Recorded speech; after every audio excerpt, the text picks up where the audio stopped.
Good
evening and welcome everybody. So thanks a lot for giving your time and spending the evening with us. So this is, as you might have heard, this is an interactive session on business transformation and through HR innovation. So we are hoping that we can learn a lot about what your situation is, what your business looks like, because in these changing times, transformation and change, more than an option, it is becoming a necessity to keep up with the market dynamics, right? So let's have a dynamic session. As I can see, we have people from various backgrounds and we have people with various roles. So many perspectives are going to come out. Presenting Kakadi Laser, it's a manufacturing company. I am a founder and CEO of Kakadi Laser, and we have around 65 people. In small companies, normally people don't think of HR activity and all these things, but we want to scale in 2025.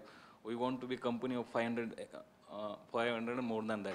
So we have just started, just entering in this HR activity. What I felt is these guys are very much interested in development of people, and what I'd like to hear from people around here is what do they do in their organizations, and I'd also like to share what we do as first steps in HR in real estate. Hi, good evening. My name is Mahesh Bakshi. I'm founder and CEO of a company called Talent Tojo. Talent Tojo is predominantly a recruitment automation, more focused on shortlisting aspect of that. To the question that you asked, Chitra, I think from next hour or so, my objective or expectations really is, like you said, more of an interactive session, but really learn from all the various people who are here from different backgrounds. I'm sure every one of us have different experiences, different thought process, different way that we have led the organization. So I think it would be fantastic to have those discussions. Thank you. This forum is going to help me in understanding, what are the challenges the HR department faces as far as recruitment goes or as far as retention goes, which is one of the biggest headache I feel is there, in the. Okay, the objective that we want to achieve today is we will pretty much focus around business transformation and what will enable those transformations. What does business transformation mean to you? When I started, if I take my example, I started capital of 1 lakh rupees. That time I myself was working alone in 14 years back. But today we have 65 people, and I don't concentrate on managerial work. My business has transformed from 1 lakh rupees to almost 10 crore rupees. And I found each time when I change the orbit, the problems are different.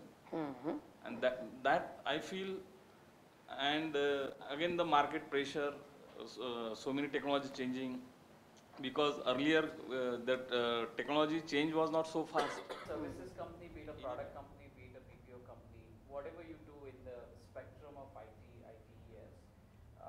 ultimately business transformation will fall back on people, right?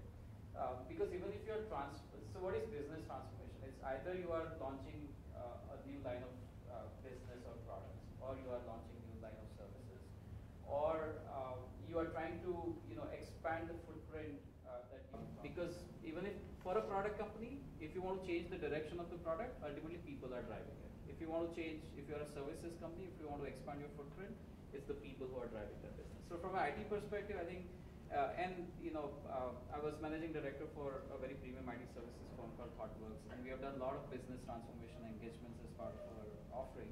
Ultimately, business transformation will fall back on people. And when I say people, it will all depend on what is it that you are ready to invest in people and carry them forward. Not on the same vein, transformation is nothing but change. And let's look at what drives that change. Now, in today's day and age, there is, financial impact, there's a social impact, there's a whole bunch of things happening, but the most important thing that's happening is the way we interact with our people is changing. The new people that are coming into our companies are a totally different breed than what we've been dealing to so far. They think email is a waste of time. If you don't understand what is Facebook and an application, you're a dinosaur. And the way we interact with them itself is totally changed. And now it's up to us whether we want to adapt and transform our businesses to help us better connect with these people. I think that's where the crux of the issue is for all of us. Whether we want it to or not, change is going to happen. And are we going to adapt? Are we going to embrace that change? Are we going to be ahead of the curve or not? Is, I think, what the entire... When we talk about people and when we talk about people making the change, it's really their attitudes as well as the situation, and that's where the transformation is coming. I mean, there are changes all the time. Yes. Transformation always because of the market requirements. Okay. Market demands. Sure. Only because of market demands, you have to change, otherwise you'll be... Absolutely, absolutely. So, absolutely. And once you are into that changing track, you have to again change your employee mindset. Previously you are doing this, now we need to adapt the new changes and run. Really, that's true. I mean, you need to change employee mindset, you need to change technology, you need to change business models, the way we deliver, the kind of things that we deliver, from product to offering, which is a complete solution from one end to another, or it's the other way also, complete solution to productized solution. Starts. The vision is different, your objectives, probably on survival is the most important part. I put in some kind of money, say as in capital, I take some kind of a loan from the banks. No, it's my probably an objective at this moment, at that particular moment, as a short-term objective, probably could be to repay the loans. But over the period of time, when you start delivering in goods or quality or services to your customers, probably you start getting more businesses of our needs. So we need a different kind of an employees at a different stages of, we probably need a different kind of a way of operating based on the challenges which are being put on the business. So as Pawan sir has rightly put, it is a change which is driving. And that change is because of people's needs and wants are getting changed. So many of the times, vision is a typical kind of a case where we see from the HR's perspective, it is a long-term part. But vision also gets changed. Today, if you look at finance function, the role is completely changed. They are now into strategic thinking, they are now into, doing deeper financial analysis, they are managing treasury, they are doing all kind of things. Now, who has changed in this? People have changed, people's role have changed, technology has changed, and probably HR function is going to go through similar changes in days to come.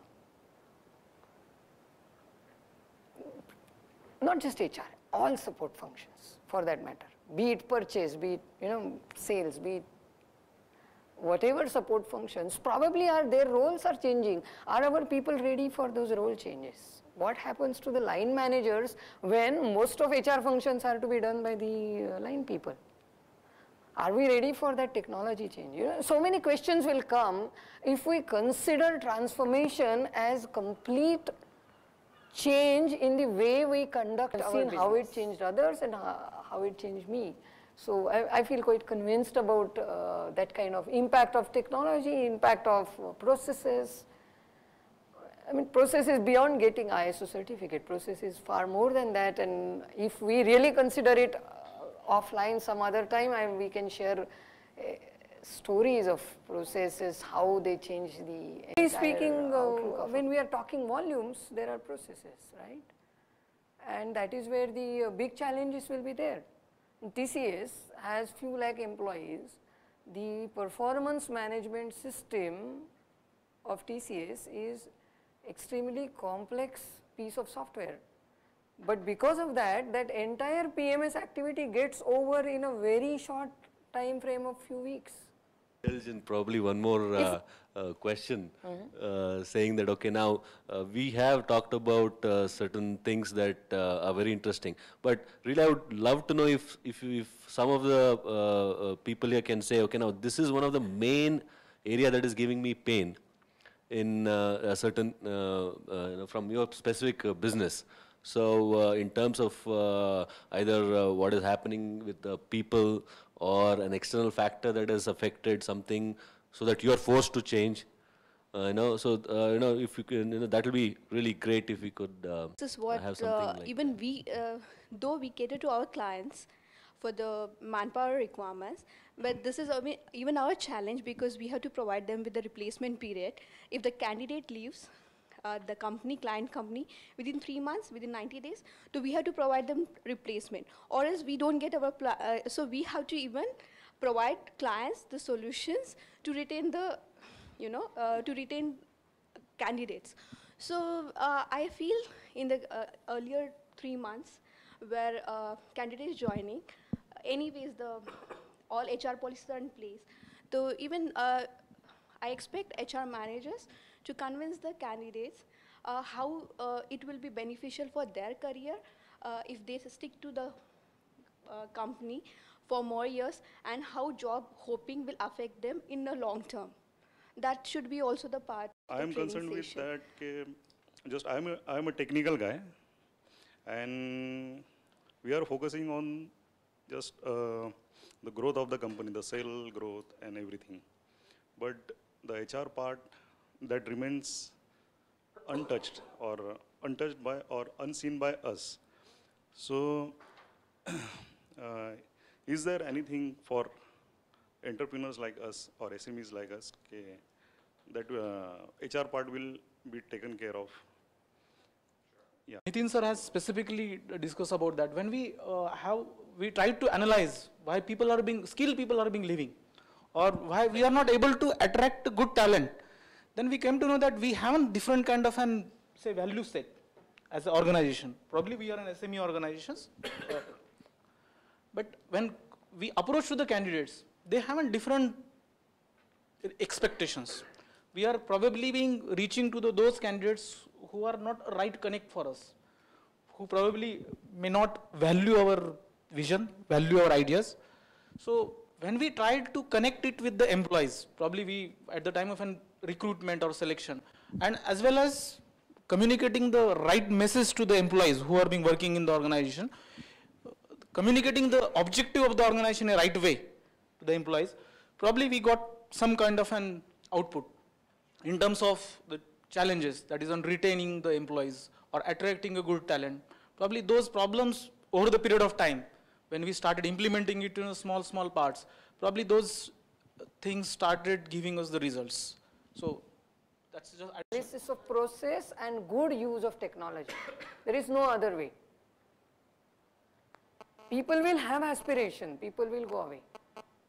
And besides, people should do creative stuff. I mean, boring stuff should be done by computers or CNC machines or whoever, maybe people should be into their creative space. And if we want to make that happen, we have to change the way we look at things. Sure. Yeah, absolutely. That is what is a disconnect which is being happening. People's aspiration as an employee are being changing.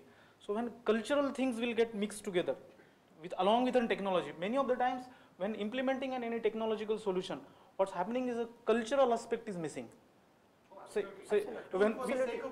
Absolutely. When we talk about in Japanese, in terms of say Kaizen or say Lean or any of the concept like that, that has a cultural background. And people quit, and he said that's fine, let them go. Make your processes in a way that attrition is not a big deal. So my point is, our problems are right, but our solutions is what will bring in transformation. Not so much about the problem, but really the solution. And what will enable us is the process and technology space. Because it is true that transformation is due to people, but it is really technology in people's space and processes will make the difference. Where could I be if I work hard, if I do well? Where could I be 1 year from now? Where could I be 3 years from now? Where could I be 10 years from now? Right? And showing them the dream, sharing with them. I think, and I'm a great fan of sharing, ownership. So whether you do it in a form of a stock option or you do it in the form of a fund, and there are today a lot many creative. So I think this was a very engaging and lively session. It was fantastic. So thanks for all the participation, the views. I hope we all have something to take back. And of course, we will continue more informally to understand more about the business, your business, and how things are in the next part. So I want to here really thank Chitra, absolutely fantastic. Thanks for doing this. And as a small token of our appreciation, we have something here.